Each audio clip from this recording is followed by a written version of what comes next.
Hello everyone, स्वागत है आप सभी का एक बार फिर से आपके अपने यूट्यूब चैनल मैट केम क्लासेस में। मैं हूं विमल प्रताप सिंह और आज हम लोग आज हम लोग करते हैं खत्म ऑर्गेनोमेटालिक्स के फाइनल लेक्चर में आप सभी का मैं स्वागत करता हूं। तो होपफुली बहुत बड़े सफर के बाद आप इस लेक्चर तक पहुंचे होंगे। जो लोग भाई ये लेक्चर देख रहे हैं, पहली बात तो वेरी वेरी कॉन्ग्रेचुलेशंस, आपने होपफुली सारे के सारे लेक्चर्स अच्छे से देखे होंगे, उनके नोट्स अच्छे से बनाए होंगे और अब ऑर्गेनोमेटालिक्स पढ़ने के बाद आपको किसी भी एग्जाम के लिए ऑर्गेनोमेटालिक्स कहीं और से पढ़ने की जरूरत नहीं पड़ेगी, ये तो बिल्कुल गारंटीड है। ठीक है, इस टॉपिक के जो असाइनमेंट्स हैं, इस टॉपिक के ये लास्ट लेक्चर है, उसके बाद हम लोग असाइनमेंट भी डिस्कस करेंगे। लास्ट लेक्चर के बाद हम लोग असाइनमेंट भी डिस्कस करेंगे और असाइनमेंट आपको मैटकेम के ऐप में मिलेगा। और मैटकेम के ऐप में कहां मिलेगा तो उसका लिंक डिस्क्रिप्शन में दिया है, वहां से आप मैटकेम का ऐप डाउनलोड कर लीजिए। डाउनलोड करने के बाद उसके फ्री ऑनलाइन कोर्स में आपको मैटकेम के ऐप में जाना है। ऐप के बाद उसमें साइन अप करना है। साइन अप करने के बाद उसमें स्टोर ऑप्शन में जाना है और स्टोर ऑप्शन में जाने के बाद वहां पर एक फ्री ऑनलाइन कोर्स अवेलेबल है जिसके अंदर कंप्लीट ऑर्गेनोमेट्रिक्स के लेक्चर अवेलेबल हैं, जो यूट्यूब पर भी अवेलेबल है। और उसी लेक्चर्स के सबसे लास्ट में आपको एक और एक्स्ट्रा वीडियो मिलेगी जिसमें हम लोग 2 और असाइनमेंट्स को सॉल्व करेंगे आफ्टर दिस वीडियो, और वो सोल्यूशन वीडियो ऐप में ही मैटकेम के अवेलेबल होगी, तो आप ऐप से उस वीडियो को देख लेना। तो चलिए भाई, खत्म करते हैं ऑर्गेनोमेटालिक्स को। लगभग सब कुछ हम लोगों ने पढ़ लिया, बहुत अच्छी तरीके से आप लोगों ने पढ़ लिया है। और कल जब हम लोग या फिर आप लोग जब भी उस असाइनमेंट का सोल्यूशन देख रहे होगे ना, तो वहां पर जो आपके छोटे मोटे डाउट्स आते हैं कि इस क्वेश्चन को ऐसे क्यों कर सकते हैं, ऐसे क्या कर सकते हैं, उस तरीके के क्वेश्चंस भी मैं वहां पर डिस्कस करूंगा अच्छे अच्छे, तो वो आप लोग जरूर देखना। चलिए आज पहले हम लोग क्या करते हैं, एक कहानी शुरू करते हैं, गाथा शुरू करते हैं। गाथा किसकी है? फेरोसीन की। फेरोसीन कंपाउंड्स, मेटल सैंडविच कंपाउंड्स, जो कि हमारा लास्ट पार्ट बचा हुआ है। मेटल सैंडविच कंपाउंड आज हम लोग पढ़ेंगे और कुछ छोटी मोटी रिएक्शंस जो बची हुई हैं, जो कुछ छोटे मोटे पॉइंट्स बचे हुए हैं, आप सभी के डाउट्स आते हैं, मैंने देखा हुआ है, उनके बारे में भी हम लोग आज इस लेक्चर में डिस्कस करेंगे। तो होपफुली आप लोग अच्छी तरीके से बैठ गए होंगे, कॉपी पेन निकाल लिया होगा आप सभी ने, और फोकस्ड वे में आप अपनी इस लेक्चर को पढ़ने के लिए रेडी होंगे। तो एज यूजुअल हम लोग सबसे पहले बात कर लेते हैं मैटकेम के ऑनलाइन कोर्सेज के बारे में। आप में से कोई भी अगर IIT jam chemistry, CSIR net chemical science या फिर गेट केमिस्ट्री की तैयारी करना चाहता है, तो आप घर बैठे मैटकेम टीम के साथ जुड़कर ऑनलाइन क्लासेस ज्वाइन करके अपने एग्जाम को क्रैक कर सकते हैं। इसका जो क्यों कर सकते हैं, क्या करना चाहिए या नहीं करना चाहिए, उसके बेसिस में ये मैटकेम के रिजल्ट्स आपके सामने लिखे हुए हैं कि जो मैटकेम के प्रीवियस रिजल्ट्स हैं, तो रिजल्ट्स भी मैटकेम लगातार देती हुई है, ऑल इंडिया रैंक 6 और ये सब सारे ऑल इंडिया रैंक्स हैं। इसके बाद ये प्रीवियस रिजल्ट्स हैं मैटकेम क्लासेस के, और ये कुछ पॉइंट्स है कि आप मैटकेम क्लासेस को क्यों ज्वाइन करना चाहिए आपको। इसको भी आप देख सकते हैं कि क्या क्या प्रॉपर्टी, क्या क्या क्वालिटीज और क्या क्या चीजें मैटकेम अपने ऑनलाइन कोर्सेज में प्रोवाइड करती है। और डिटेल्ड आपको वीडियो लेक्चर्स मिलते हैं और वीडियो लेक्चर्स बिल्कुल कंप्लीटली न्यू होंगे, जैसा कि आपको ये ऑर्गेनोमेटालिक्स नहीं पढ़ाई गई है डिजिटल बोर्ड में। इसी तरीके से सारा का सारा ऑनलाइन कोर्स आपको मैटकेम के ऐप पर न्यू रिकॉर्डेड मिलेगा, जिसे आप कभी भी किसी भी वक्त देख सकते हैं, और कोर्स को आप चाहें तो लैपटॉप से या फिर फोन से कहीं से भी एक्सेस कर सकते हैं। कुछ ये इंपॉर्टेंट पॉइंट्स हैं। और मैटकेम के कोर्सेज में अब स्टडी मटेरियल भी अवेलेबल है, बुक्स भी अवेलेबल है मैटकेम के असाइनमेंट्स की। ठीक है, तो आप मैटकेम का ऐप डाउनलोड करिए और ये या तो वेबसाइट है, इस वेबसाइट पर विजिट करिए और तैयारी कर सकते हैं। तो सबसे पहले बात कर लेते हैं हम लोग जो कपलिंग रिएक्शंस पढ़ रहे थे, उन कपलिंग रिएक्शन में पैलेडियम कैटालाइज्ड कपलिंग रिएक्शंस में से एक और इंपॉर्टेंट कपलिंग रिएक्शन है जिसका नाम है ट्रॉस्ट-टिसूजी रिएक्शन। ठीक है, तो आई होपफुली मैं इसको सही प्रोनाउंसिएट कर रहा हूंगा, नहीं कर रहा हूंगा तो प्लीज मुझे माफ करिएगा। ठीक है, तो इस रिएक्शन में बेसिकली होता क्या है, ये एलाइलिक सब्स्टिट्यूशन रिएक्शन है। ये simple allylic substitution reaction with the retention in configuration. जिस जगह आपका जो लीविंग ग्रुप लगा होगा, जिस ओरिएंटेशन में, उसी ओरिएंटेशन में आपका न्यूक्लियोफाइल आकर जुड़ जाएगा। बस इतनी सी सिंपल ये रिएक्शन है। जिस साइड से आपका न्यूक्लियोफाइल जुड़ा हुआ होता है, उसके अपोजिट साइड में आपका पैलेडियम कैटलिस्ट जुड़ता है जाकर, और फिर आपका जो न्यूक्लियोफाइल होता है वापस उसी साइड से अटैक करता है जिस साइड आपका न्यूक्लियोफाइल जुड़ा हुआ था। तो एलाइलिक सब्स्टिट्यूशन रिएक्शन के लिए यूजफुल रिएक्शन होती है। यहां पर आपके सामने ये लिखा हुआ है, ये देखिए, इस टाइप का अगर कहीं पर भी आपको सब कंपाउंड दिखता है, ऐसा कुछ भी आपको दिखता है जहां पर आपको allylic C double bond C के बाद CH2X लगा होना चाहिए, यहां पर ये कार्बन होना चाहिए, डायरेक्टली नहीं। अगर डायरेक्टली लगा होगा तो ये बाकी कपलिंग रिएक्शंस की तरीके हो जाएगी। ठीक है, लेकिन अगर डायरेक्टली एल्कीन के साथ आपका लीविंग ग्रुप ना लगा हो और उसके अलावा उसके बगल में CH2 बॉन्ड लगा हो और CH2 ग्रुप लगा हो, और CH2 के बगल में अगर आपका कोई लीविंग ग्रुप X है, एक बेटर लीविंग ग्रुप होना चाहिए बस, जिसका ऑक्सीडेटिव एडिशन हो सके मेटल में। ठीक है, तो इसकी रिएक्शन जब आप L2PD0 से कराएंगे, कोई भी न्यूक्लियोफाइल होगा तो इस X की जगह ये आपका न्यूक्लियोफाइल होकर आकर ऐड हो जाता है। जैसे आप इस रिएक्शन को देख सकते हैं, तो यहां पर क्या होगा, सबसे पहले तो ऑक्सीडेटिव एडिशन होगा पैलेडियम कैटलिस्ट का। ये PD यहां पर इस बॉन्ड के बीच में इस तरीके से L2PDX यहां पर बीच में आ जाएगा और इस पर न्यूक्लियोफाइल अटैक करके इस तरीके से आपका फाइनल प्रोडक्ट आपको मिल जाता है। इस रिएक्शन में ये जो आपका स्टेट होती है, ये वाली जो इंटरमीडिएट इसका बनता है, ये इंटरमीडिएट वापस रेजोनेंस करके ट्रांजिशन स्टेट भी बनाता है। और ट्रांजिशन स्टेट कुछ इस तरीके से बनती है, जो आपका एलाइलिक बॉन्ड है उसका होना जरूरी क्यों है कि यहां पर जो ये एनायन है ना, ये एक तरीके से eta1 हैप्टिसिटी के साथ जुड़ा हुआ है। देखो पीडी के साथ एक तरीके से eta1 हैप्टिसिटी के साथ आपका एक एलाइल जुड़ा हुआ है, तो वो eta1 से eta3 में भी चेंज हो सकता है और eta3 में चेंज होने के बाद वापस न्यूक्लियोफाइल का यहां पर इस पर अटैक हो सकता है और आपका प्रोडक्ट कुछ इस तरीके से बनता है। अगर मेन काम है इस क्वेश्चन का स्टीरियोकेमिस्ट्री से रिलेटेड, ये देखिए आपके पास इस तरीके से अगर एक कंपाउंड बना हुआ है और इसमें above the plane OAC group लगा हुआ है, तो अगर आप इसकी रिएक्शन किसी न्यूक्लियोफाइल से कराएंगे तो ये देखिए उसी जगह पर अबव द प्लेन ही यहां पर सब्स्टिट्यूशन होगा। तो नॉर्मल ऑर्गेनिक रिएक्शंस में जहां पर सब्स्टिट्यूशन कराने पर हमें इन्वर्जन से हो जाता था, हमारे पास जो सेंटर होता था उसका इन्वर्जन हो जाता था, यहां पर रिटेंशन रहता है, वो ग्रुप वहीं पर अवेलेबल रहेगा। ध्यान रखिएगा, इसके पीछे हाइड्रोजन ही यहां पर रहता है। ठीक है, तो यहां पर इस तरीके से इस जगह इसके पीछे यहां पर इस जगह हाइड्रोजन ही होगा, क्योंकि इस जगह से आपका मेटल कोऑर्डिनेट होने वाला है। ध्यान रखिएगा, इस जगह हाइड्रोजन होना जरूरी है, कोई दूसरा ग्रुप ना लगाओ, एक हाइड्रोजन होना जरूरी है। तो यहां पर बेसिकली होता क्या है कि आपका L2PD इसके साथ ऑक्सीडेटिव एडिशन रिएक्शन दिखाता है और ऑक्सीडेटिव एडिशन रिएक्शन दिखाने के बाद जब ये अपनी हेप्टिसिटी को चेंज करता है तो आपका जो PD ग्रुप है ये बिलो द प्लेन चला जाता है। ये आपका लेस हिंडर्ड साइड से अप्रोच करता है आपका PD इस कंपाउंड को, और लेस हिंडर्ड साइड से अप्रोच करने के लिए बिलो द प्लेन आता है। बिलो द प्लेन PD यहां पर जुड़ता है इस सेंटर से, ठीक है, और फिर ये अपनी हेप्टिसिटी को चेंज करता है, eta3 बन जाता है। eta3 बनने के बाद न्यूक्लियोफाइल वापस उसी सेंटर पर अटैक करता है जिस सेंटर पर आपका लीविंग ग्रुप जो लगा हुआ था, और वापस उसके बाद लीविंग ग्रुप ने इसको अटैक कर दिया, ये PD वापस eta2 के साथ जुड़ गया और ये कुल मिलाकर इसको लीव कर देगा और आपके पास ये फाइनल प्रोडक्ट बनकर आ जाएगा। कैसा भी कोई भी छोटा मोटा अगर आपके दिमाग में क्वेश्चन हो तो आप लोग कमेंट कर देना, मैं उसका आंसर आपको रिप्लाई कर दूंगा। बाकी ऑनलाइन कोर्सेज में जो लोग देख रहे हैं आप फ्री हैं और डाउट फैकल्टीज आपके लिए अवेलेबल है, आप कैसे भी डाउट्स पूछ सकते हैं। तो ओवरऑल आपको बस ये याद रखना है कि देखिए ये दो रिएक्शंस हैं, ये एक्सटर्नल हो सकती है, इंटरनल हो सकती है, इंट्रामॉलिक्यूलर हो सकती है, इंटरमॉलिक्यूलर हो सकती है, कैसी भी ये रिएक्शन हो सकती है।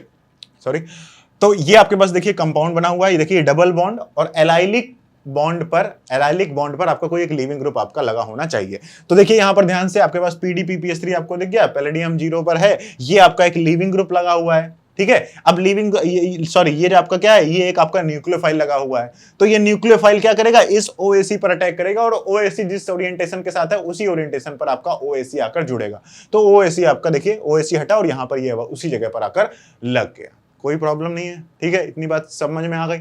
इस तरीके से देखिए यहां पर इस वाले कंपाउंड की अगर हम बात करें तो इस वाले में आपका ये L2PD लगा हुआ है और L2PD लगा हुआ है तो ये बेसिकली इसके साथ ऑक्सीडेटिव एडिशन रिएक्शन शो करेगा। और यहां पर जो न्यूक्लियोफाइल है वो न्यूक्लियोफाइल कौन है, अगर आप ध्यान से देखेंगे तो यहां पर जो आपका न्यूक्लियोफाइल है वो न्यूक्लियोफाइल ये नाइट्रोजन है, ये नाइट्रोजन इस पर अटैक करेगा और अटैक कहां से करेगा, अबव द प्लेन करेगा। अब आप इस बात को बड़े प्यार से समझ रहे होंगे, तो ये इस पर अटैक करेगा अबव द प्लेन, तो ये दोनों अबव द प्लेन होंगे और दोनों के दोनों हाइड्रोजन बिलो द प्लेन रहेंगे। तो ये है आपकी रिएक्शन। बस ओवरऑल ये दो रिएक्शन आपको याद रखनी है, तो इन दो रिएक्शन से ही आपका सारा का सारा काम हो जाएगा। होपफुली आपको ये एक सिंपल सी रिएक्शन थी वो आपको समझ में आ गई होगी।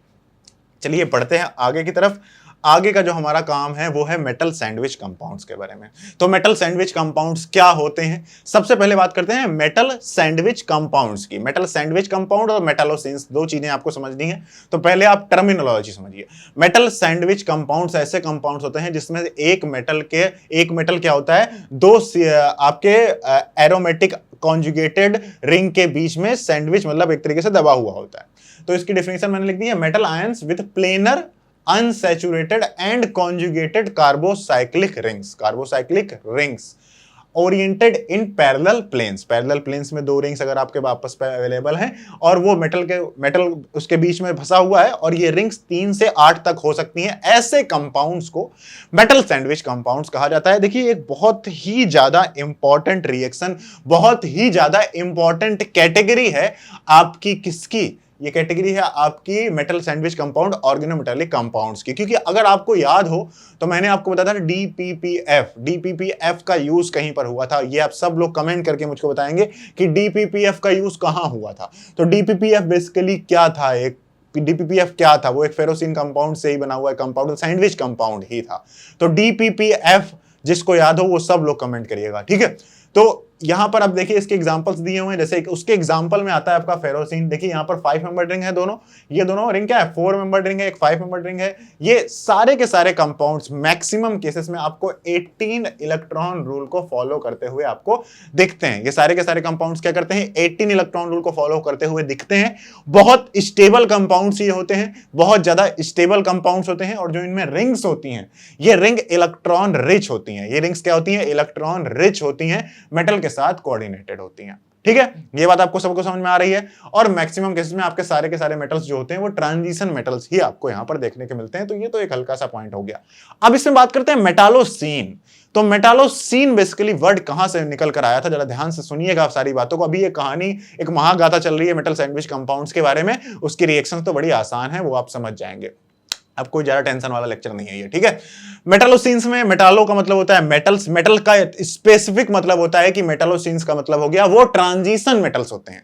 जब आपके मेटल सैंडविच कंपाउंड्स में मेटल ट्रांजिशन मेटल अवेलेबल हो, और जो आपकी रिंग्स हैं वो रिंग्स क्या अवेलेबल हो, मेटल कंपाउंड के बाद जो आपकी रिंग्स हो, कहां गया ये देखिए यहां पर लिखा हुआ है, रिंग्स आपकी क्या हो, सीपी हो। अगर आपकी रिंग्स क्या है, सीपी है, जो अनसैचुरेटेड रिंग्स है ना, अगर आपकी रिंग्स सीपी है और आपका मेटल ट्रांजिशन मेटल है और आपकी जो रिंग है वो सिर्फ और सिर्फ मेटल के साथ कनेक्टेड है थ्रू इट्स फेस, जो उसका फेस होता है ना, उस फेस से सिर्फ और सिर्फ एक ट्रांजिशन मेटल ही जुड़ा हो और नीचे एक दूसरा ट्रांजिशन मेटल जुड़ा हो, दूसरा एक सीपी रिंग जुड़ी हो। इस तरीके से दो सीपी रिंग अगर एक दूसरे के पैरेलल हैं और उसके बीच में एक आपका ट्रांजिशन मेटल अवेलेबल है, तो ऐसे कंपाउंड्स को मेटालोसीन्स कहा जाता है। और इस नाम को मेटालोसीन वर्ड इसलिए कहा गया था कि ये कंपाउंड बहुत स्टेबल कंपाउंड्स का बिहेवियर शो करते हैं।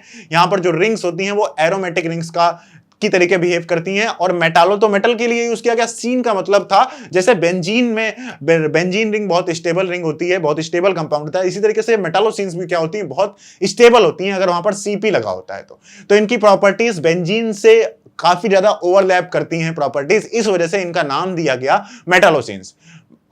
मेटल सैंडविच कंपाउंड्स क्या होगा, जिसमें आपका मेटल कुछ भी अवेलेबल हो और रिंग्स कोई भी अवेलेबल हो, ठीक है।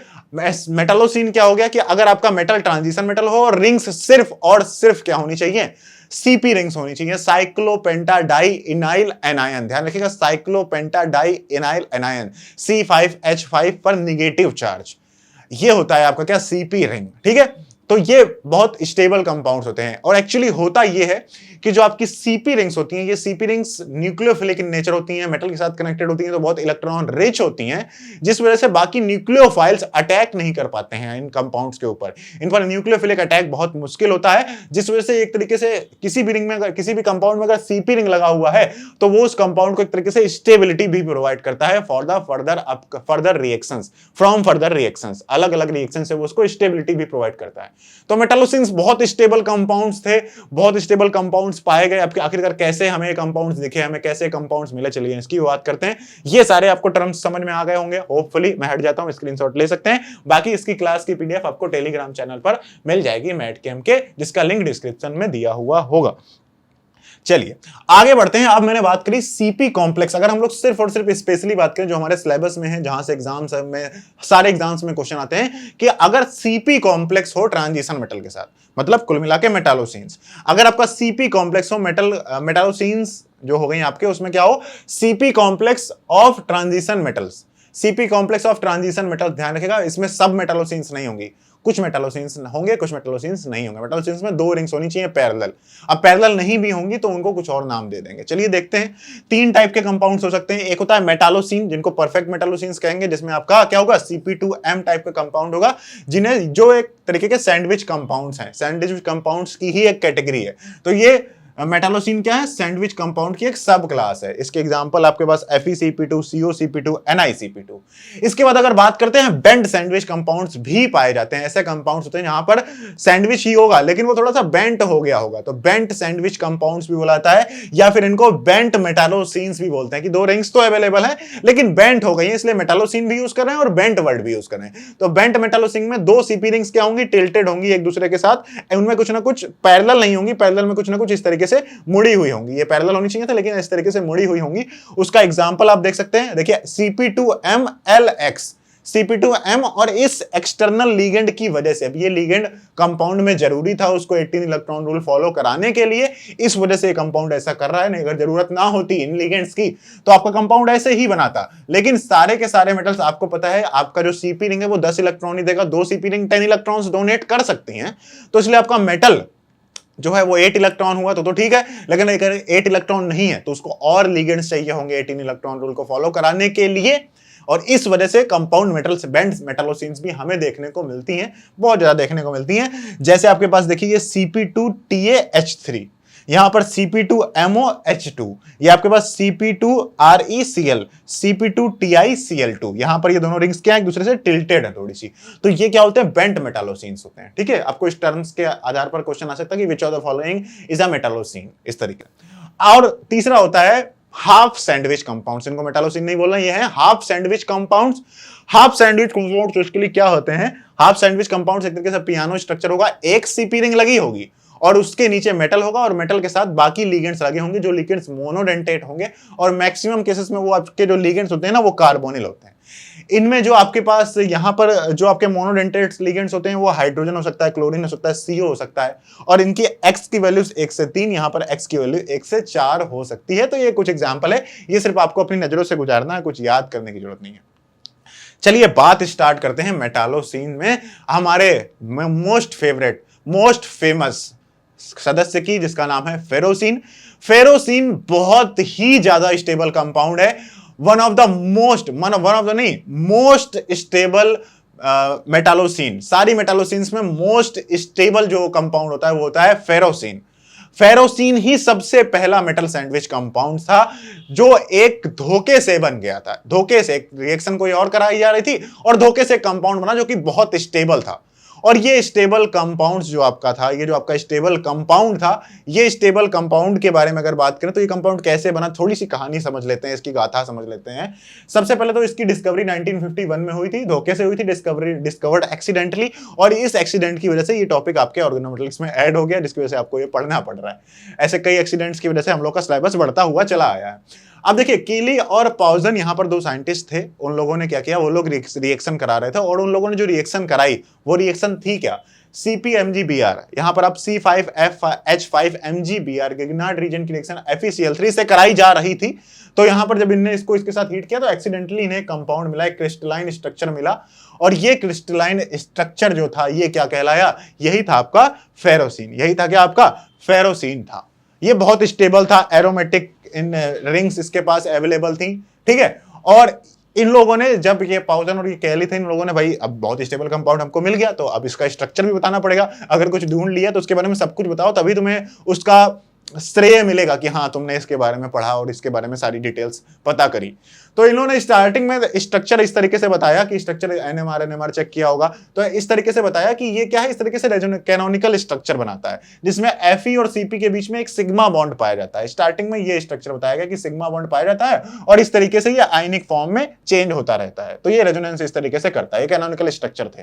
तो इसके बाद जो हमारे वुडवर्ड साइंटिस्ट थे और फिशर जो थे, ये वुडवर्ड रूल और जो फिशर आप नाम सुनते हैं वही लोग हैं ये लोग, वुडवर्ड और फिशर सर जो भी थे, ये इन लोगों ने क्वेश्चन किया कि नहीं भाई स्ट्रक्चर ऐसा तो नहीं होगा। ऐसा क्यों नहीं होगा? क्योंकि कंपाउंड बहुत स्टेबल था, तो इसलिए स्टेबल बहुत कंपाउंड है तो ऐसा स्ट्रक्चर मतलब मजा नहीं आ रही, कुछ बढ़िया स्ट्रक्चर बताओ। तो यहां पर हमारे पास जो विल्किंसन जी और ईओ फिशर थे, विल्किंसन जी और ईओ फिशर जो थे, इन लोगों ने डिटरमाइन किया फेरोसिन के स्ट्रक्चर को, और इसके बाद वुडवर्ड जी जो थे उन्होंने पहली बार नाम फेरोसिन इस कंपाउंड को दिया। फेरो का मतलब उनका फेरस से था और सीन का मतलब था जैसे आपकी बेंजीन स्टेबल होती है वैसे ही ये कंपाउंड स्टेबल थे। तो ये इस तरीके से स्टार्टिंग हुई इस कंपाउंड की। ठीक है, चलिए आगे बढ़ते हैं। आगे देखिए क्या हुआ इसके बाद। अगर हम लोग ग्रेट नेचर ऑफ फेरोसिन की बात करें कि आपका जो कंपाउंड है भाई उसकी बहुत बढ़िया बढ़िया नेचर है, क्या क्या पॉइंट्स हैं, किस लिए हम लोग इतना पढ़ रहे हैं, क्यों अपने लास्ट लेक्चर में क्यों पढ़ाया जा रहा है ये सब, क्यों फेरोसिन को इतना ध्यान दिया जा रहा है, तो ये बहुत यूजफुल कंपाउंड है। पहली बात, बहुत स्टेबल कंपाउंड है, वन ऑफ द मतलब most stable compound, most stable आपकी फेरोसिन होती है अमंग ऑल द मेटालोसिन्स, ठीक है, most stable of all metallocenes. Second point क्या होता है कि ये कंपाउंड सब्लिमाइज कर जाता है 100 डिग्री टेम्परेचर पर। तो अगर आप मेटालोसिन को यूज कर रहे हैं एज अ कैटलिस्ट तो आपको प्रोडक्ट से मेटालोसिन को निकालने में कोई भी प्रॉब्लम नहीं होने वाली है। मेटालोसिन आराम से सब्लिमाइज करके 100 डिग्री सेल्सियस पर अलग हो जाएगा। तो ये एक प्रैक्टिकल यूज था कि मेटालोसिन को यूज इसलिए किया था कि प्यूरिफाइंग द प्रोडक्ट बहुत आसान होता है। ये तो फालतू की बात हो गई। चलिए कॉन्फ़िगरेशन की बात करते हैं। तो कॉन्फ़िगरेशन की बात करते हैं तो इसमें तो दो सीपी रिंग्स होती हैं, इस तरीके से आप समझ लीजिए। जो अगर आपको ना पता हो तो मैं बताता हूँ, एक्लिप्स स्ट्रक्चर का मतलब होता है जब बिल्कुल एक दूसरे के सामने हो।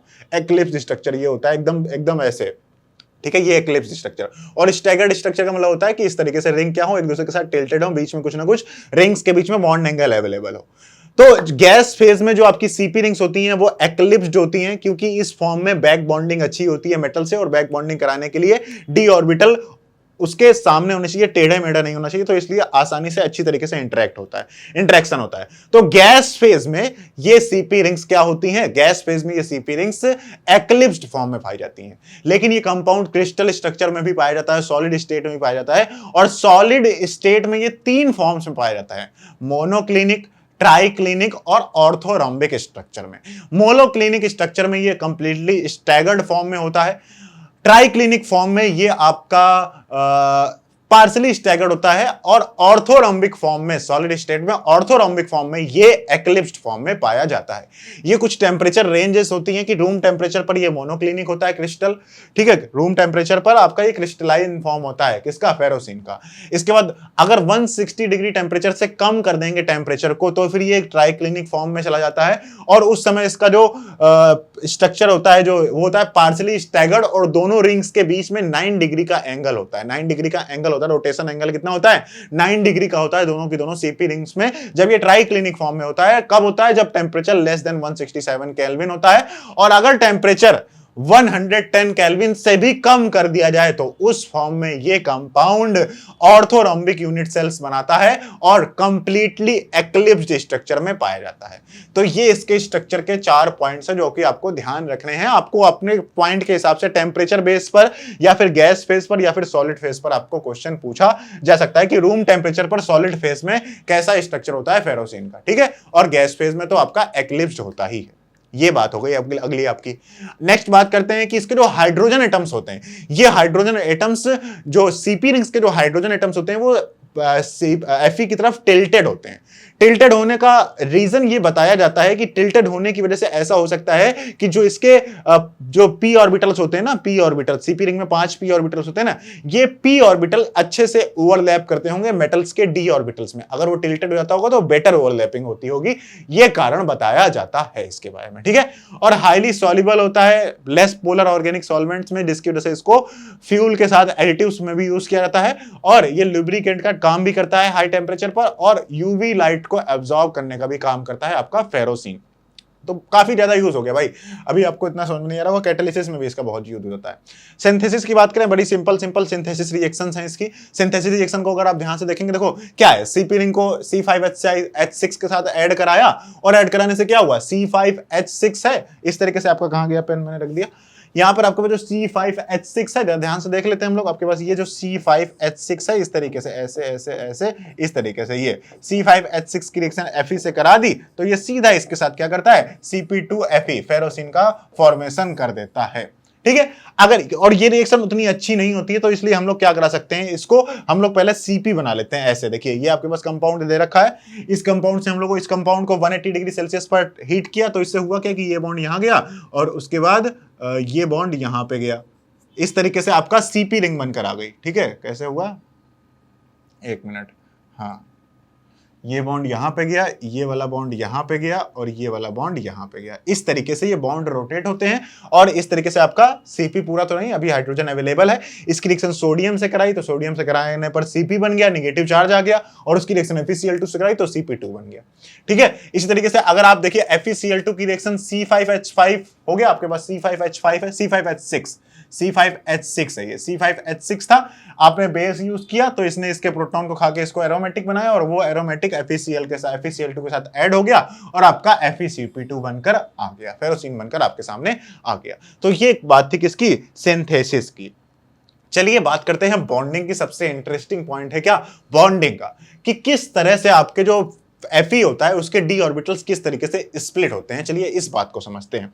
आपके जो फेरोसिन होती है, फेरोसिन आपको पता है कि फेरोसिन क्या करती है, अलोंग द इंटरन्यूक्लियर एक्सिस हम लोग किसको मानते हैं, जेड एक्सिस को मानते हैं। तो आपके पास डी ऑर्बिटल्स कैसे कैसे अवेलेबल होते हैं, देखो डी ऑर्बिटल आपके पास 3 टाइप के अवेलेबल होते हैं। देखिए एक तो ये आपके पास डी ऑर्बिटल अवेलेबल है कुछ इस तरीके से, ये Fe है और यहां पर एक Cp लगा हुआ है, यहां पर एक Cp लगा हुआ है। ठीक है, तो ये ऑर्बिटल कौन कौन से हो गए आपके, एक तो ऐसा ऑर्बिटल होता है dxy ऑर्बिटल इस प्लेन में अवेलेबल होता है, और दूसरा ऑर्बिटल इसी प्लेन में कौन से अवेलेबल होते हैं, dx2y2 अवेलेबल होता है, और एक क्या होता है dxy, जो कि सबसे अवे होंगे, इन Cp रिंग से अवे होंगे, प्लेन में अवेलेबल होंगे, पैरेलल होंगे, Cp रिंग्स के पैरेलल ऑर्बिटल्स होते हैं ये डी ऑर्बिटल्स। ठीक है, इसके बाद सेकंड केस में क्या आता है, सेकंड केस में आपके पास आता है dz स्क्वायर ऑर्बिटल। ठीक है, तो dz स्क्वायर ऑर्बिटल जो होता है, dz2 बोलना चाहिए, dz2 ऑर्बिटल होता है, वो Cp रिंग्स के अलोंग अवेलेबल होगा। ठीक है, और तीसरा जो ऑर्बिटल्स होते हैं, वो तीसरे ऑर्बिटल्स आपके कौन से होते हैं, ध्यान से देखिए, तीसरे जो ऑर्बिटल्स अवेलेबल होते हैं, ठीक है, वो चला गया कोई बात नहीं, तीसरे अवेलेबल जो ऑर्बिटल्स होते हैं वो होते हैं एक्स वाई और वाई जेड ऑर्बिटल्स, जो कि अलोंग दिस ऐसे अवेलेबल होंगे, ऐसे ऐसे ऐसे, जो Cp रिंग की तरफ ही अवेलेबल होंगे, Cp रिंग की तरफ ही अवेलेबल होंगे। तो इस तरीके से हम लोग ये कहते हैं कि यहां पर in the case of x Z और वाई जेड, ये क्या है, एक्स जेड होगा ऑर्बिटल और वाई जेड ऑर्बिटल्स होंगे जो कि जेड एक्सिस के अलोंग होंगे। तो आपके जो एक्स जेड और वाई जेड ऑर्बिटल जब बॉन्ड फॉर्मेशन हो रहा होता है, तो Cp रिंग से जो सबसे मैक्सिमम इंटरेक्शन जिन ऑर्बिटल्स का होता है, वो ऑर्बिटल्स होते हैं आपके एक्स जेड और वाई जेड, क्योंकि उनके दो लोब Cp रिंग के साथ इंटरेक्ट कर रहे हैं, दो ऊपर दो नीचे। तो सबसे ज्यादा रिपल्सन फील कौन करता है, ये एक्स जेड और वाई जेड वाले ऑर्बिटल, क्योंकि ऊपर से Cp रिंग आ रही है, नीचे से Cp रिंग आ रही है, और ये ऑर्बिटल कुछ इस तरीके से ऐसे ऐसे करके अवेलेबल है। तो ऊपर से Cp रिंग, नीचे से Cp रिंग, इसके दो ऑर्बिटल ऊपर इससे रिपल्सन फील कर रहे हैं और नीचे के दो ऑर्बिटल नीचे वाली Cp रिंग से रिपल्सन फील कर रहे हैं। तो इसलिए एक्स जेड और Y Z same repulsion feel करते हैं और मैक्सिमम रिपल्सन फील करते हैं, जिसकी वजह से जो इसके डी ऑर्बिटल्स होते हैं, ये आपके जो 5 डी ऑर्बिटल्स होते हैं, ये कुछ इस तरीके से स्प्लिट होते हैं कि आपके पास सबसे मैक्सिमम एनर्जी में जो ऑर्बिटल्स चले जाते हैं, वो ऑर्बिटल्स कौन से होते हैं, D X Z and D Y Z orbital. बोलो इसमें किसी को कोई प्रॉब्लम तो नहीं है, बताइए भाई, इसमें किसी को कोई प्रॉब्लम तो नहीं है ना। फिर से समझिए, आपके पास ये 3 टाइप के ऑर्बिटल्स हैं, ये जो dx2y2 और dxy ऑर्बिटल है, ये तो एक प्लेन में अवेलेबल है, और यहां पर Cp भी प्लेन में अवेलेबल है, मतलब किसी भी तरीके का रिपल्सन फील नहीं हो रहा, बिल्कुल कोई रिपल्सन फील नहीं हो रहा है। आ रही बात समझ में। जो आपका dz स्क्वायर ऑर्बिटल था, उसमें सिर्फ और सिर्फ एक लोब, उनकी एक लोब क्या कर रही है, रिपल्सन फील कर रही है Cp रिंग से। अब इनमें से आप लोगों के सामने क्वेश्चन आएगा, कहोगे सर भले आप ये बात कह दो कि एक रिंग फॉलो कर रही है, एक रिंग, एक लोब ही dz स्क्वायर का एक लोब ही Cp रिंग से रिपल्सन फील कर रहा है, लेकिन आप ये बात भूल रहे हो कि वो एक लोब इलेक्ट्रॉन डेंस होता है, ये बात आप भूल रहे हो। लेकिन Cp रिंग्स में जो उसके p ऑर्बिटल्स होते हैं, वो जब इससे इंटरेक्ट करते हैं, तो भले हाँ इलेक्ट्रॉन डेंसिटी इनकी ज्यादा है, लेकिन यहां पर दो लोब यहां पर ओवर डोमिनेट कर जाते हैं इसको, और ये दोनों लोब ज्यादा रिपल्सन फील करते हैं, ऊपर से भी और नीचे से भी। ठीक है, इस वजह से यहां पर मैक्सिमम रिपल्सन किनमें होता है, Cp रिंग के साथ एक्स जेड और वाई जेड का। ध्यान रखिएगा, इस पॉइंट को भूलिएगा मत कभी। तो ये हो गया, बीच में आएगा क्या आपका dz2 ऑर्बिटल आ जाएगा, एक ऑर्बिटल आएगा आपके पास बेसिकली ऐसे ऐसे ऐसे ऐसे ऐसे, ये आपके पास एक ऑर्बिटल आएगा जो कि dz2 आता है। ठीक है, और नीचे जो सबसे कम रिपल्सन फील कर रहे होंगे वो नीचे आ जाएंगे, और वो क्या हो जाएंगे, दो ऐसे dxy, और इसको हटा देता हूं मैं, dxy, इसको ऐसे cp कर देता हूं यहां पर, dxy और dx2y2। तो कुछ इस तरीके से स्प्लिटिंग होती है d ऑर्बिटल्स की in the ferrocene compound. This is the frontier molecular orbital. आप बहुत बड़ा स्ट्रक्चर भी इसका देख सकते हैं, लेकिन काम के हमारी ये d ऑर्बिटल की स्प्लिटिंग हमें समझनी होती है। यही आपके फ्रंटियर मॉलिक्यूलर ऑर्बिटल्स होते हैं। यही क्या होते हैं? आपके फ्रंटियर मॉलिक्यूलर ऑर्बिटल्स होते हैं। और इनमें जो इलेक्ट्रॉन फिलिंग है, बस वही आपको समझनी है। यहां पर इसके पास 6 इलेक्ट्रॉन्स होते हैं ना, d6 सिस्टम होता है। तो 1 2 3 4 5 6, कुछ इस तरीके से आपके पास इनके पास ऑर्बिटल्स में फिलिंग करी जाती है। इसके बाद बात करते हैं इन एफएमओस में इनको बोला क्या जाता है। देखिए ऊपर वाले को बोलते हैं, ये जो डब्ल्यू डी जनरेट है इसको बोलते हैं E1। यहां पर ये डब्ल्यू डी जनरेट है इसको बोलते हैं, सॉरी इसको बोलते हैं ये E2, हाँ, और यहां पर इसको बोलते हैं A1 और इसको बोलते हैं E1। हाँ, इसको बोलते हैं E2 A1 E1। मैं एक बार क्लियर कर देता हूं आपका, ठीक है, ये कंफ्यूजन नहीं होना चाहिए। सही है, E1 E2 E1 A1, ये इनको बोला जाता है। तो आपके पास कॉन्फ़िगरेशन से रिलेटेड भी क्वेश्चन आ सकता है कि E2 4 A1 2 और E1 0, ये कॉन्फ़िगरेशन होता है correct configuration of the frontier molecular orbitals. इसमें से जो आपका E2 होता है, ये इन्हें बॉन्डिंग ऑर्बिटल्स बोलते हैं। ये क्या होते हैं? आपके बॉन्डिंग ऑर्बिटल्स होते हैं। ये आपका नॉन बॉन्डिंग इन नेचर होता है, नॉन बॉन्डिंग इन नेचर होता है, ठीक है। और ये क्या होता है? आपका एंटी बॉन्डिंग इन नेचर होता है, एंटी बॉन्डिंग इन नेचर होता है, एंटी बॉन्डिंग इन नेचर होता है, ठीक है। ये कंपाउंड्स के बारे में प्रॉपर्टीज होती हैं। तो ये है आपकी बॉन्डिंग ऑफ द फेरोसीन। अब फेरोसीन से रिलेटेड ही बात करते हैं हम लोग बाकी कंपाउंड्स के बारे में। फेरोसीन से रिलेटेड ही हम लोग बात करते हैं किसके? बाकी कंपाउंड्स के बारे में। जरा ध्यान सुनिए, बहुत इंटरेस्टिंग पॉइंट अब आप समझने जा रहे हैं, जो आपको होपफुली इससे पहले नहीं आता होगा। अगर आता होगा तो बहुत अच्छी बात है। बात क्या है कि अगर हम लोग बात करें फेरोसीन कंपाउंड्स की, जैसे आपके पास VCP2 है, ठीक है, आपके पास MnCP2 है, MnCP2 है, अगर इसी तरीके से आपके पास FeCP2 है, इसी तरीके से आपके पास NiCP2 है, ठीक है, FeCP2 के साथ साथ COCP2 है, और यहां पर क्या है? NiCP2 है, NiCP2 है।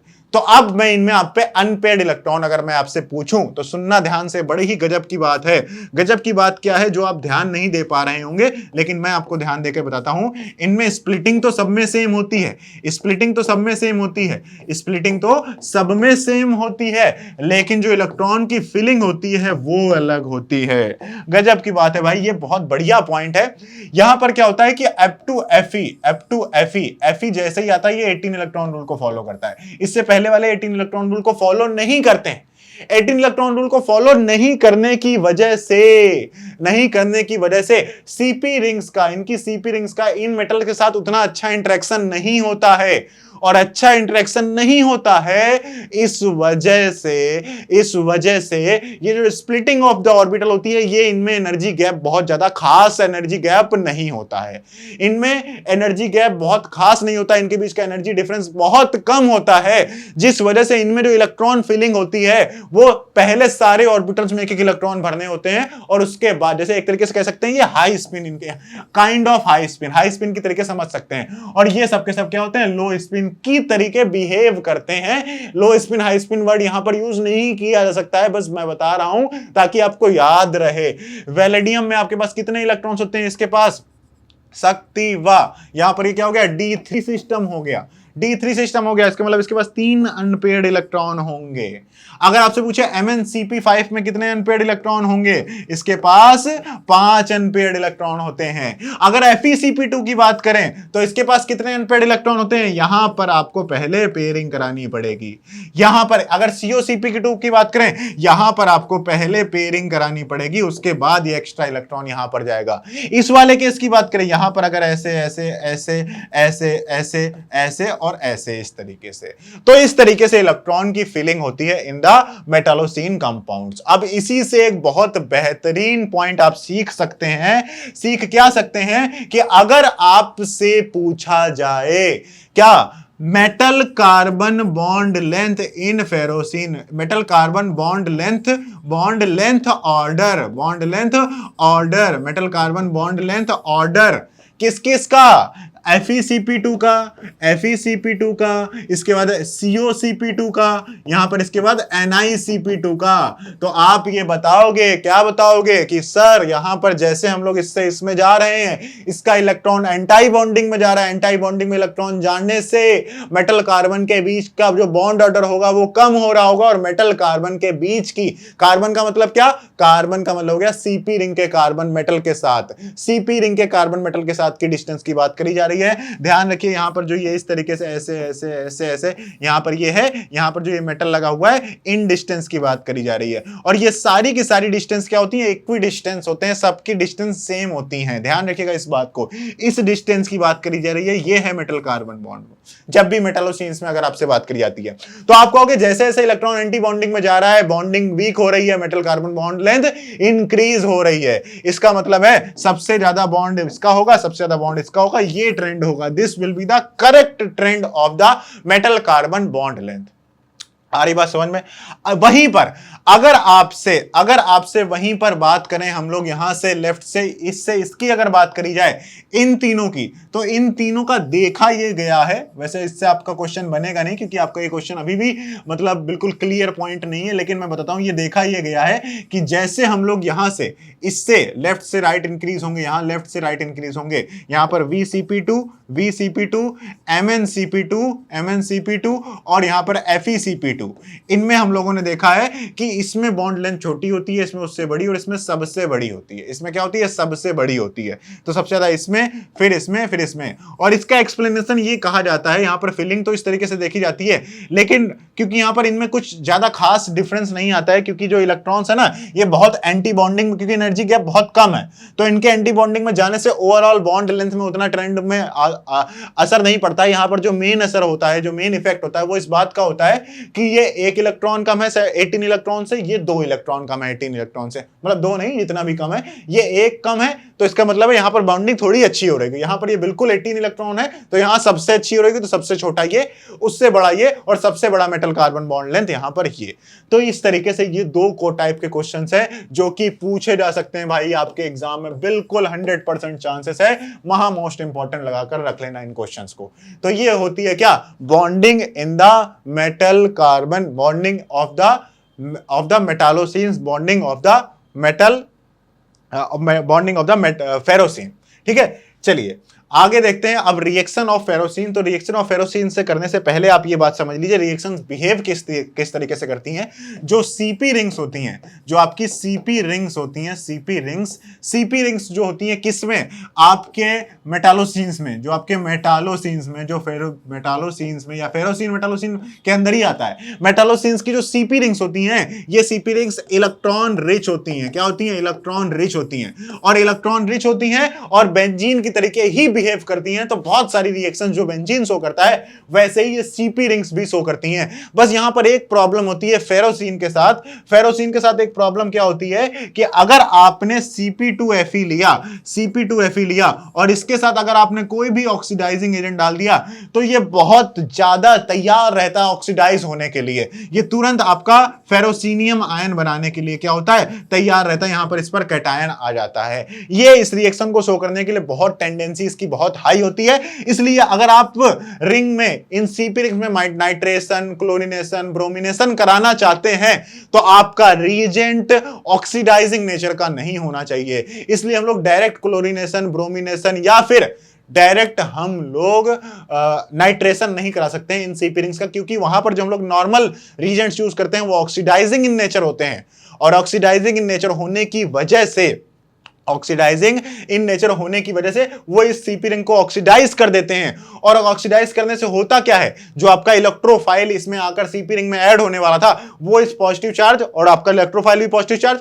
आपस में रिपल्सन शो करता है, और नाइट्रेशन ब्रोमिनेशन यहां पर नहीं हो पाता है डायरेक्ट सीपी रिंग्स में। आई बात, ये 2 पॉइंट बिल्कुल समझ में आए। मेन पॉइंट्स मैं लिख नहीं रहा हूं, आप इनको नोट करेंगे सारे के सारे पॉइंट्स को। ठीक है, ये बात हो गई सीपी रिंग्स के बारे में, मेटालोसीन्स के बारे में। रिएक्शन का बेसिक फंडा ये होता है। ठीक है, अगला, अगर आपके पास जैसे NiCp2 है, NiCp2 को अगर आप ऑक्सीडाइज करेंगे तो ये फटाक से ऑक्सीडाइज हो जाएगा, क्योंकि NiCp2 क्या है, 20 इलेक्ट्रॉन स्पीसीज है, तो ये तुरंत NiCp2 क्या करेगा, NiCp2 ट्वाइस पॉजिटिव, तो आपका निकेलोसिन डाइकेटाइनिक फॉर्म में पाया जाता है ताकि ये 18 इलेक्ट्रॉन रूल को फॉलो कर सके।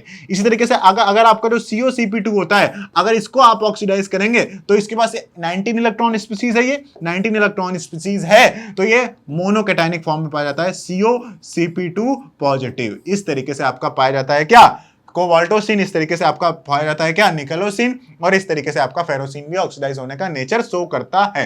अब अगर आपके पास एक दिमाग में बात आया होगा कि सर आप ये बात बताइए कि 18 इलेक्ट्रॉन रूल और 18 इलेक्ट्रॉन स्पीसीज है, वो तो स्टेबल है इसलिए पाया जा रहा है, लेकिन 19 इलेक्ट्रॉन स्पीसीज और 20 इलेक्ट्रॉन स्पीसीज कैसे पाए जा रहे हैं, 17 भी कई बार पाए जाते हैं, 17 इलेक्ट्रॉन स्पीसीज कैसे पाए जा रहे हैं? तो मैंने आपको बताया यहाँ पर डी ऑर्बिटल की जो स्प्लिटिंग होती है वो इतनी खास नहीं होती है, इस वजह से ज्यादा स्टेबिलिटी या फिर ज्यादा अनस्टेबिलिटी नहीं आती है कंपाउंड्स में, जिस वजह से 17, 19 और 20 इलेक्ट्रॉन स्पीसीज भी पाए जाते हैं इन द मेटालोसिन्स। अब चलिए हम लोग रिएक्शंस की बात कर लेते हैं।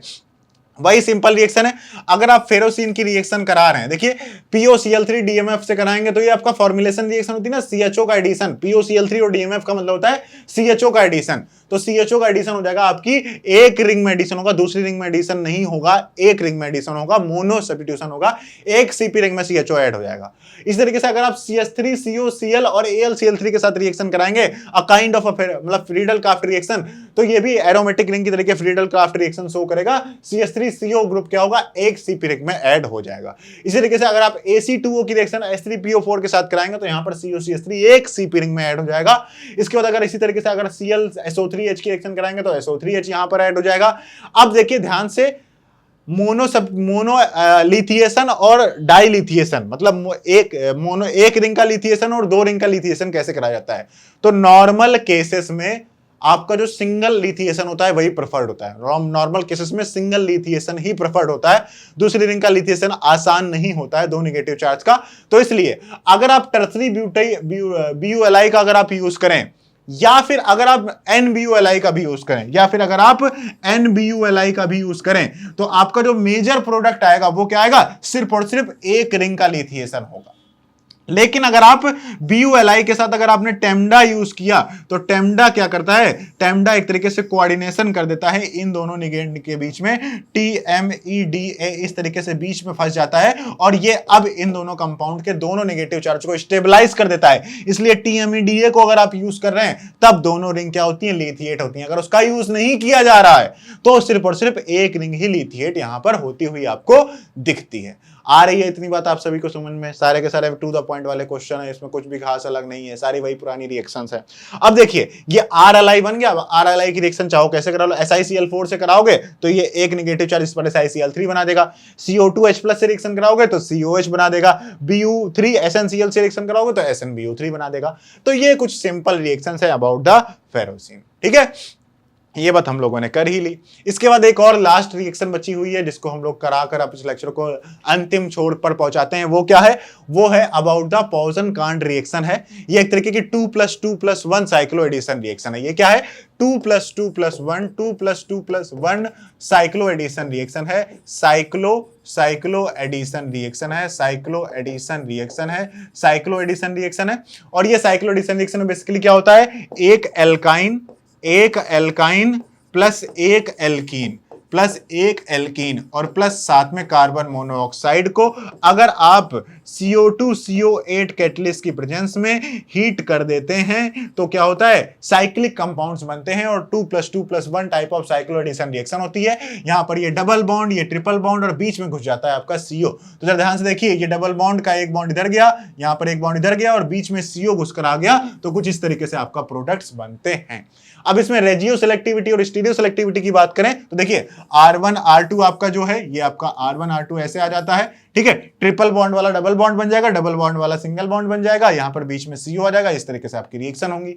और अगर बात करें आप लोग, ये रिएक्शंस जो होती हैं, यहां पर जो आपकी एल्कीन होती हैं, ये जो एल्काइन होती है, ये जो आपकी एल्काइन होती है, ये एल्काइन टर्मिनल भी हो सकती है, टर्मिनल भी हो सकती है और इंटरनल भी हो सकती है। ध्यान रखिएगा इस वर्ड को, इससे क्वेश्चन बनाऊंगा मैं, टेस्ट में आएगा।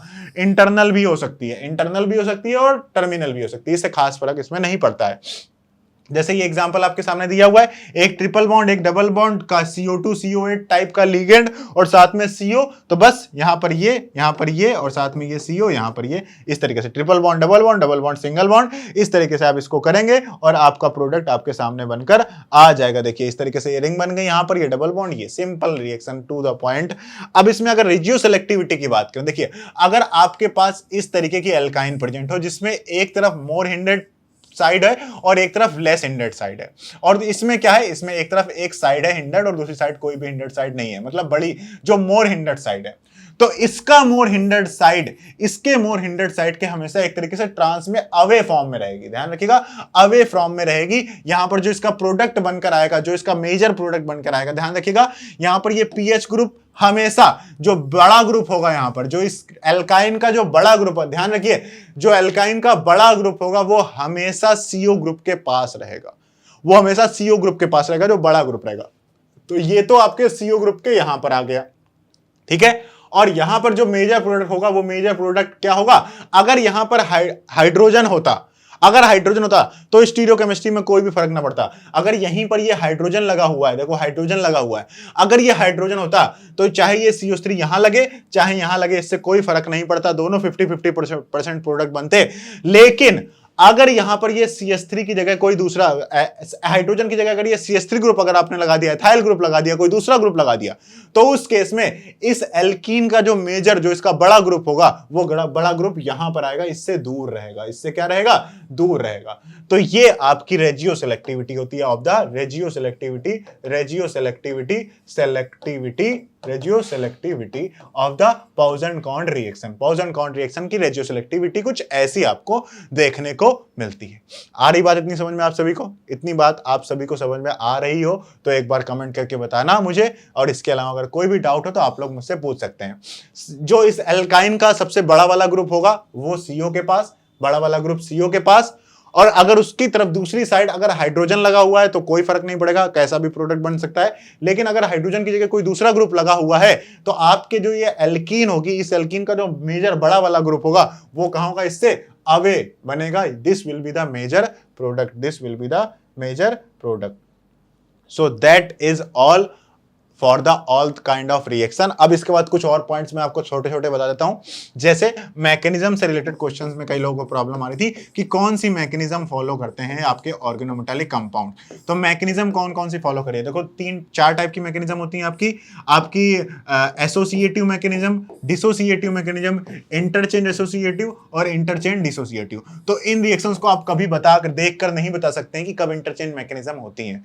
एसोसिएटिव मैकेनिज्म हमेशा 17 इलेक्ट्रॉन स्पीसीज या फिर उससे कम electron species, 16 electron species, 15 electron species, इनके द्वारा शो करी जाती है। डिसोसिएटिव मैकेनिज्म आपकी शो करी जाती है किससे, 18 इलेक्ट्रॉन स्पीसीज से। अगर आपका जो 18 इलेक्ट्रॉन स्पीसीज है उसके पास कोई एक ऐसा हेप्टोलिगेंड अवेलेबल ना हो जो अपनी हेप्टिसिटी को चेंज कर सकता हो, तो इन सच केसेस आप लोग कहते हैं कि वो रिएक्शन डिसोसिएटिव मैकेनिज्म शो करते हैं।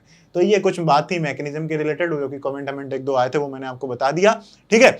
इसके बाद अगर बात करते हैं ट्रांस इफेक्ट की, एक ट्रांस इफेक्ट के भी क्वेश्चन आते हैं ऑर्गेनोमेटालिक्स में। तो ट्रांस इफेक्ट यहाँ पर 2 टाइप के होते हैं। देखिए एक तो होता है सिग्मा लिगेंड्स अवेलेबल हो तब ट्रांस इफेक्ट की बात करें, सिग्मा लिगेंड्स की बात करें, ठीक है। ऐसे क्वेश्चंस मैं असाइनमेंट में करा दूंगा, वहां पे आपको डाउट्स क्लियर हो जाएंगे। और दूसरा होगा जब पाई एक्सेप्टर लिगेंड्स हो, पाई एक्सेप्टर। तो पाई एक्सेप्टर के केस में क्या होगा, अगर 2 पाई एक्सेप्टर लिगेंड एक दूसरे के ट्रांस में लगे हुए हैं, ठीक है, 2 पाई एक्सेप्टर एक दूसरे के ट्रांस में लगे हुए हैं, तो जो बेटर पाई एक्सेप्टर होगा वो अपने सामने वाले को क्या कर देगा, वीक कर देगा। इसी तरीके से अगर सिग्मा डोनेशन सिग्मा की बात करें तो जो बेटर सिग्मा डोनर होगा वो अपने सामने वाले बॉन्ड को वीक कर देगा और सामने वाले का सब्स्टिट्यूशन करवा देगा। तो ये तो आपने कोऑर्डिनेशन में भी पढ़ा होगा। सो That's all for the organometallic compounds.